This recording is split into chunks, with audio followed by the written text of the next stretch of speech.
गुरु भक्ति योग। मुक्तात्मा गुरु की सेवा, उनकी लिखी हुई पुस्तकों का अभ्यास और उनकी पवित्र मूर्ति का ध्यान, यह गुरु भक्ति विकसित करने का सुनहरा मार्ग है। जो शिष्य नाम, कीर्ति, सत्ता, धन और विषय वासना के पीछे दौड़ता है, वह सद्गुरु के चरण कमलों के प्रति सच्चा भक्ति भाव नहीं रख सकता है। शिक्षा का क्षेत्र बहुत ही विशाल है और ज्ञान प्राप्ति की संभावनाएं अपार है। अतः गुरु की आवश्यकता अनिवार्य है।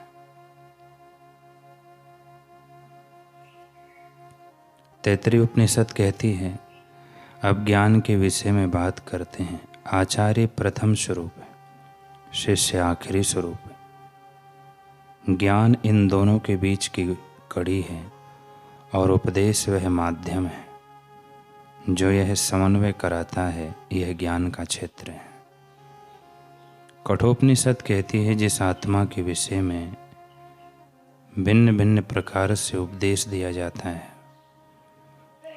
उस आत्मा विषयक उपदेश जब निम्न स्तर की बुद्धि वाले व्यक्ति के द्वारा दिया जाता है तब सरलता से समझ में नहीं आता, किंतु जब उसी आत्मा के विषय में ब्रह्मनिष्ठ गुरु उपदेश देते हैं तब बिल्कुल संदेह नहीं रहता, अर्थात भली प्रकार समझ में आ जाता है। आत्मा तो सूक्ष्म से भी सूक्ष्म है, केवल बौद्धिक कसरत से उसे प्राप्त नहीं किया जा सकता। केवल गुरु कृपा से ही ज्ञान प्राप्त हो सकता है।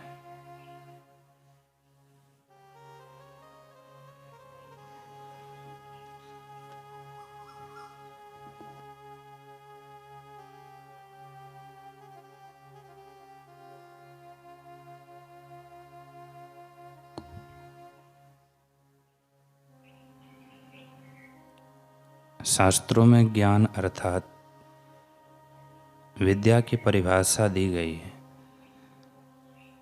सा विद्या या विमुक्त है। विद्या वही है जो विमुक्त अर्थात वर्तमान कालीन दुखों, पूर्वकालीन शोकों और भविष्य की चिंताओं व भयों से भली प्रकार मुक्त कर दे। ऐसा मुक्त कर दे कि दुख, शोक, चिंता, भय और बंधन दोबारा कभी हो ही ना सके। भूतकाल में जो दुख बंधन भोगे वे भी ब्रह्मात्र थे। यह अनुभव करा के पूर्वकालीन दुखों, बंधनों से भी मुक्त कर दे। ऐसी ब्रह्म विद्या के समान है कोई विद्या। इस ब्रह्म विद्या के सिवाय इस ब्रह्म विद्या के सिवाय की जो भी विद्याएं हैं या जो ज्ञान है, वह शास्त्रों की दृष्टि में विद्या नहीं अविद्या है, ज्ञान नहीं अज्ञान है। और दुखादि का उपरोक्त परिवार और कुल परंपरा बढ़ाने ही वाले हैं। फिर भी व्यवहार चलाने के लिए उन्हें लौकिक विद्या या ज्ञान कहा जाता है और वास्तविक विद्या या ज्ञान को ब्रह्म विद्या, ब्रह्म ज्ञान कहा जाता है। इस शास्त्रीय सूझबूझ से यह स्पष्ट होता है कि गुरु का अर्थ शिक्षक, टीचर, लेक्चर या शास्त्र व्याख्याता नहीं है। यह उस ज्ञान विशेष से हमारा थोड़ा बहुत परिचय करा सकते हैं। हम उनका हाथ पकड़कर ज्ञान के आंगन में आते हैं, परंतु गुरु हमें ज्ञान के सिंहासन पर ले जाते हैं। गुरु हमें उन ध्येयों के साथ एक रूप कर देते हैं जिन्हें उन्होंने प्राप्त किया है।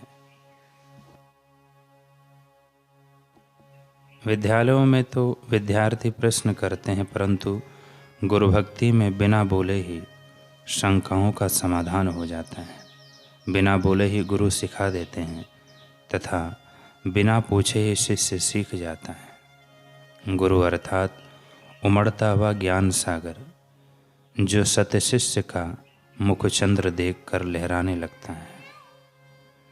सद्गुरु के महत्व को आंकना अत्यधिक दुष्कर है। गुरु प्राप्ति के अभाव में मनुष्य उसी प्रकार अपने ब्रह्मरूपी शरीर में अध्यास करता हुआ स्वयं को कर्ता भोक्ता, सुखी दुखी व जन्मता मरता मानता है।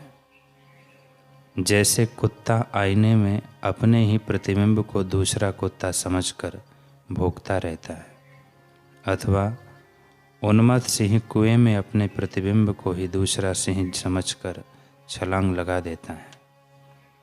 सद्गुरु द्वारा परमात्म तत्व का उपदेश किया जाते ही अज्ञान से आवृत चित्त में ज्ञान ठीक उसी प्रकार जागृत हो जाता है जैसे निद्रा खुलते ही स्वप्न अध्यास निवृत्त हो जाता है। उनके ब्रह्म स्वरूप का ज्ञान प्राप्त होते ही अज्ञान अंधकार में सदियों से भटकता चला आ रहा जीव ज्ञान प्रकाश से सुसज्ज हो जाता है।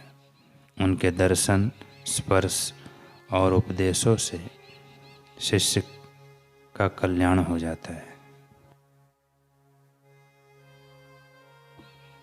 भगवान श्री कृष्ण कहते हैं, तद्विद्धि प्रणिपातेन परिप्रश्नेन सेवया उपदेक्षन्ति ते ज्ञानम ज्ञानिनाम तत्वदर्शिन।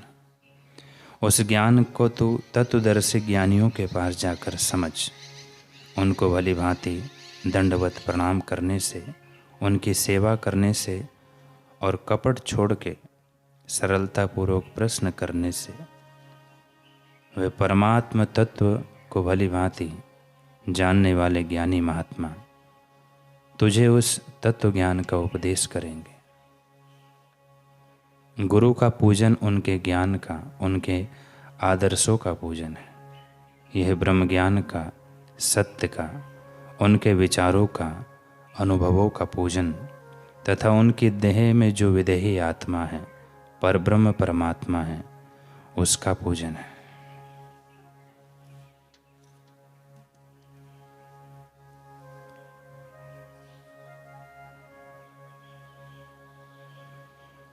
शास्त्रों में गुरु पूजा का महत्व है। शास्त्रों के रहस्य के ज्ञाता एवं सत्य वक्ता पितामह भीष्म जी धर्मराज युधिष्ठिर को कहते हैं, गुरु की पूजा करने से मनुष्य के यश, आयु और श्री की वृद्धि होती है।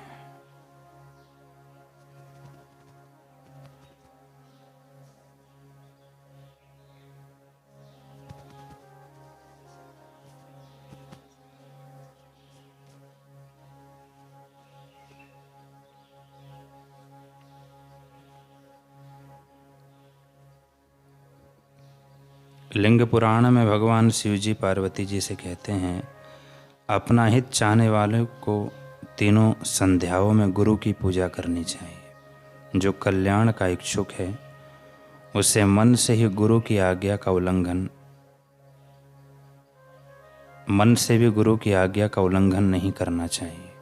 भगवान श्री राम जी कहते हैं, कवच अभेद विप्र गुरु पूजा, यही संभिजाए उपाय न दूजा। ब्राह्मणों यानी ब्रह्मवेताओं और सद्गुरुओं का पूजन अभेद कवच, इसके समान विजय का दूसरा उपाय नहीं है। विनम्रता ज्ञान का सच्चा प्रारंभ है। शिष्य गुरु के पास खाली मन लेकर जाता है। जिस प्रकार कुएं में से पानी लेना है तो बर्तन को झुकना ही पड़ेगा, उसी प्रकार जो वेदांत ज्ञान के सागर हैं और उस ज्ञान के विज्ञान यानी आत्म रूप में अनुभव से जो परितृप्त है, उनके सामने जब तक हम हृदयपूर्वक ना झुकेंगे तब तक हमें सूचना वाले ज्ञान से खूब ऊंचा, उच्चतम ज्ञान प्राप्त नहीं हो सकेगा। जीवन का सर्वांगीण विकास करने वाले ऐसे आत्मिक ज्ञानामृत से हृदय को सुसंपन्न करने के लिए, प्रगति करने के लिए सच्चाई से झुकना चाहिए।